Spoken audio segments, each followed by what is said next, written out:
Good morning and welcome to CBS 11 News this morning at 7. I'm Vanessa Brown. Delta passengers being told to go directly to the ticket counter. A lot of frustrated passengers here, and I want to show you this too. We've seen a handful of travelers. More than ever, it's important to allow extra time. Meredith, as you can imagine, he is heartbroken tonight. The scene here still active. We have 9 people dead, and his only child is one of them. It the right way, not cheating. Sean, that fast. Sean, one of our directors, tried it. He said it was cool. Yeah? So, yeah. I like the idea. I love a challenge. Quite a party this morning. Let's go ahead and take a look at what's happening. That first DART officer to die in the line of duty. The heartbreak really being felt across North Texas. Air Force 2 right there carrying Vice President Joe Biden. This is Air Force 1. You know, they don't fly in the same plane for security reasons. This wall pays tribute to local officers like 40-year-old Michael Kroll. So when he heard the tornado sirens go off, he decided to walk right across the way. You can still see tributes to her written all over it. And the money that was raised tonight will go toward hurricane relief. We're inside the tent where the event will get underway. Good morning, Karen. It is a huge savings, $168 if you use all 7 days. Let's go ahead and take a live look because these cars are just starting to breeze through. It is 9 degrees in here. I'm going to go ahead and walk you through this exhibit. Good job. So far, pretty good start, but I don't like the look of that. Yeah, no, and you see this eastbound lanes, and then the one I was just talking about right here, I-30 eastbound. One report that it's at Beckley, another at 35E. We really are so lucky. This is a pretty shot. 75 at Haskell, looking south towards downtown. We have a mannequin challenge going on, I think, right now. And it's done. That's all we're going to do, the whole traffic report, because there's not that much going on. Gonna have to really enjoy Friday. Yeah, absolutely. Well, it is the best day of the week. There are some very cool old cars. We're going to talk about that in a second. But first, this is a new one. Check this out. A 2017 Range Rover convertible. One of the best parts about this event is that it's happening indoors. We all know it was chilly out today. It's going to be raining this weekend. So you can come on out here in Fort Worth and enjoy the show. And joining me to talk more about this, we have Lee Chapman, who basically runs the event, bringing together all the manufacturers and dealerships out here. So Lee, what makes this so special?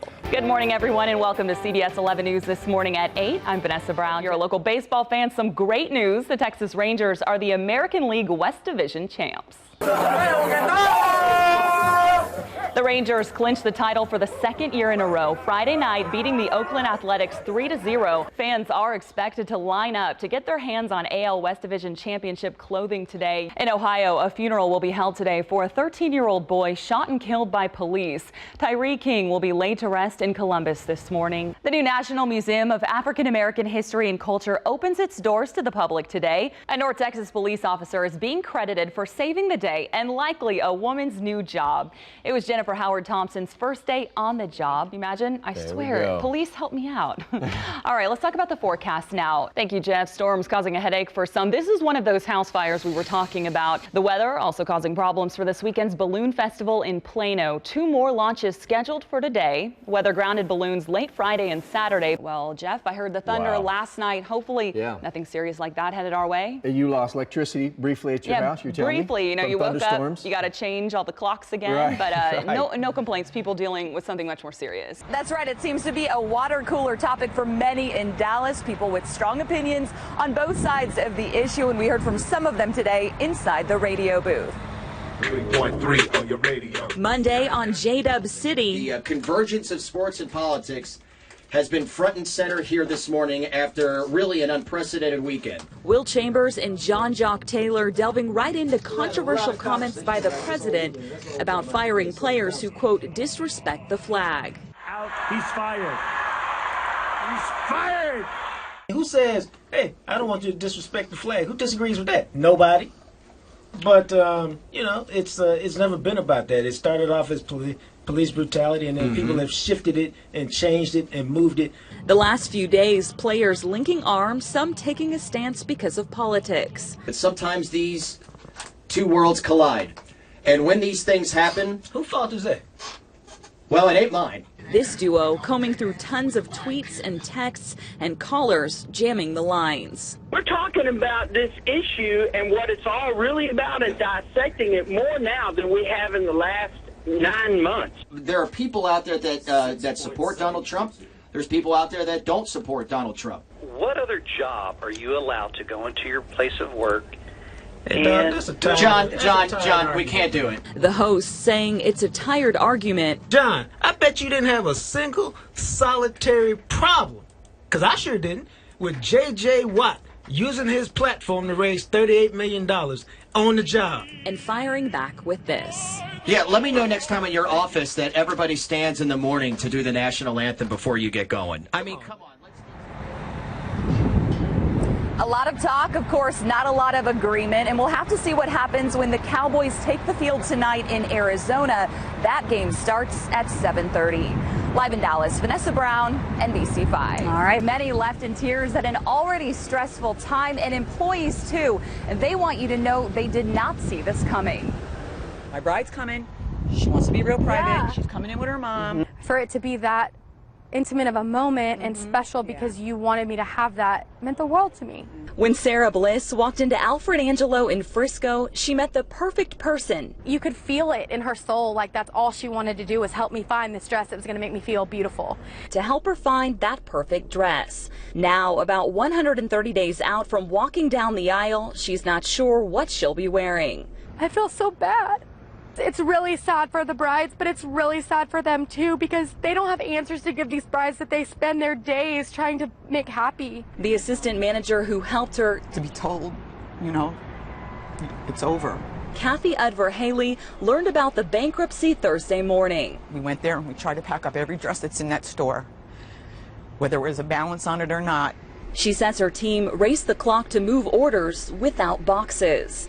We had to tape paper envelopes together. Udvar-Haley says Alfred Angelo's had been sending new dresses just days ago, pushing 50% off sales, backpedaling on why. I found out from a friend in Florida that they already knew, and we didn't. I struggle. I'm paycheck to paycheck, and now it's like, what do I do? Now they're left crushed, confused, and financially strapped, just like the brides. Well, I understand that they're upset, but you know, and we've tried everything, but no one reached back out to us from corporate. They just washed their hands of us too. Bliss wants people to know they're sorry too. Alfred Angelo corporate did everybody really wrong and should be ashamed of themselves.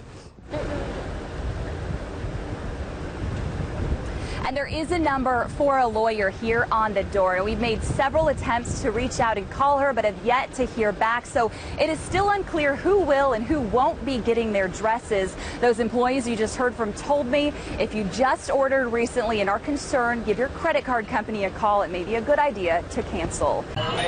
De Puerto Rico. The heart and soul of Adobo Puerto Rican Cafe, Trying to figure out what can we do, you know? is everywhere. There's so little we can do right now. On the walls, on TV, and baked in every dish Rachel Martinez and her husband served. I got so many friends and family there. It's just amazing. It's love for their home island, one whose beauty is once again threatened by a major hurricane.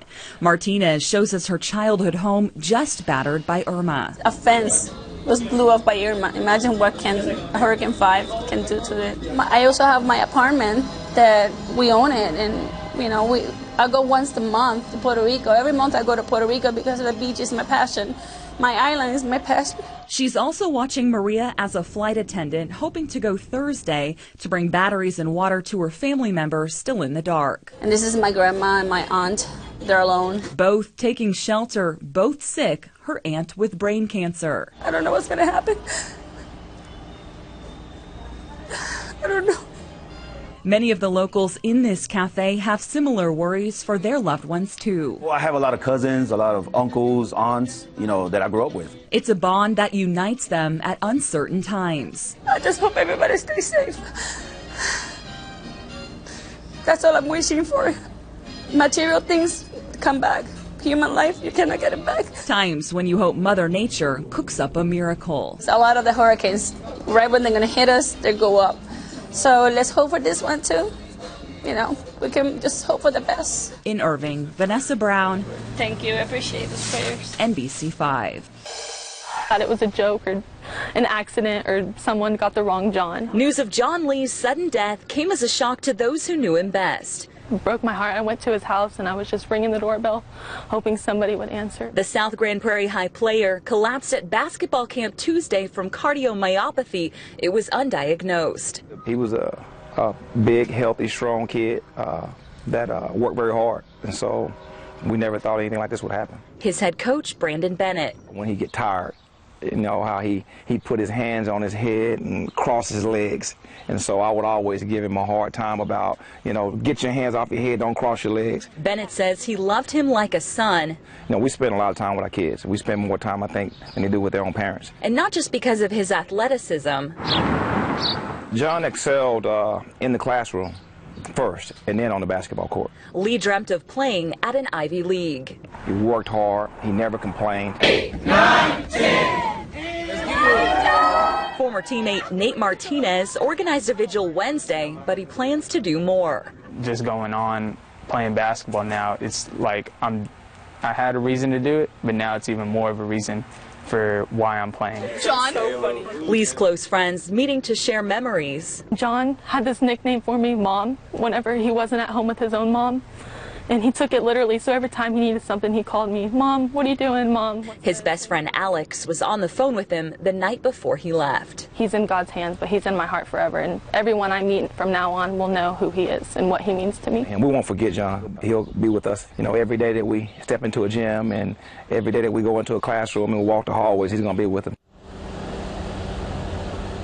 Lee would have been a senior here this fall. A lot of the players from Grand Prairie are at a tournament in Las Vegas right now. I've been keeping in touch with them. They said they've been putting his number 10 on their shoes and jerseys and chanting his name to pay tribute. Good morning, Dan. Well, parents thought it might take months to get Appleseed back up and running, but here we are just 1 week later inside one of 5 classrooms transformed for kids. Look, come give me a hug. Oh my gosh, I missed you. I missed you so much. Appleseed Academy is back. Are you happy to be back here? Yep. To these little ones, 4 weekdays away felt like a lifetime. And then he said, my school burned. And then he asked for his teacher, and you know, he's like, I miss Miss Rhonda. Their parents left in limbo, scrambling for daycare after last Wednesday's 2-alarm inferno. Where do we take her? She didn't want to go anywhere else. It's been a long week for you? Yup. Of course, going to house, shuffling around like carts. Their teachers doing whatever they could to make today a reality. We have worked 4 days straight to get this back so we could get our kids back because we've all missed them so much. The community, too. First Baptist Church of Meadowview lent the space zoned for preschool. Donations fill the shelves and the play areas. It's just overwhelming. It really is. The goal, to make the classrooms as familiar as possible. Thank goodness it's all the same people still, so he kind of gets, you know, feeling of being at home. She's been here for 3 years. She's 5, so you can imagine they're her caregivers. They take care of her. I go to work and I don't worry. 125 kids go to Appleseed. We've seen a lot of excited faces today, many here hoping they all come back. Live in Mesquite, Vanessa Brown, CBS 11 News. Ever heard of pulling G's? This is what it looks like, 5.4 to be exact. But before we get to this, we have to start here at training. When he says eject, eject, eject, on the third eject, he's going to pull onto his handle.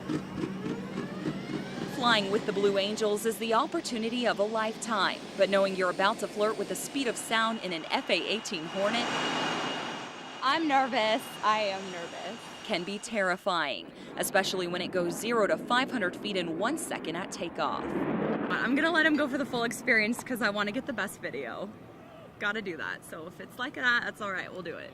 After some advice from the pilot. And about every 4 to 5 seconds, we'll do a quick, short exchange of air. So, and we call it the hick maneuver. Let's practice that real quick. All right, go ahead, squeeze those legs, take a deep breath. Ready, hit it. Hick. And some Top Gun moments. I'm ready to strap in. Main thing that's going to keep you in the seat, so we want to make sure that this is snug but not too uncomfortable. Ready for this wild ride. Vanessa, you all set? Yep, heck yeah. All right, heck yeah, there it is. All right, go ahead, squeeze those legs, take a deep breath. Ready, hit it.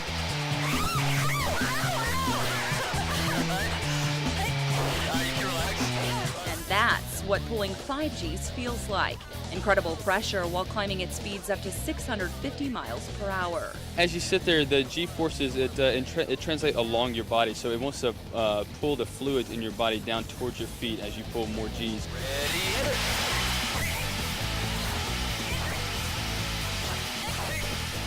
I gave it my best shot. I didn't pass out like many people do, but after some barrel rolls,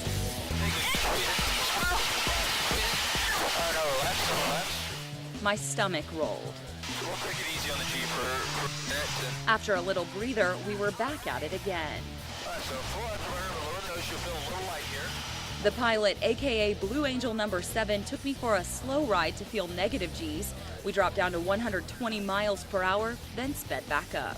250 knots in 9 seconds. After about 45 minutes and another upside down maneuver. So we're upside down here. Oh, that's It was time to get back on land.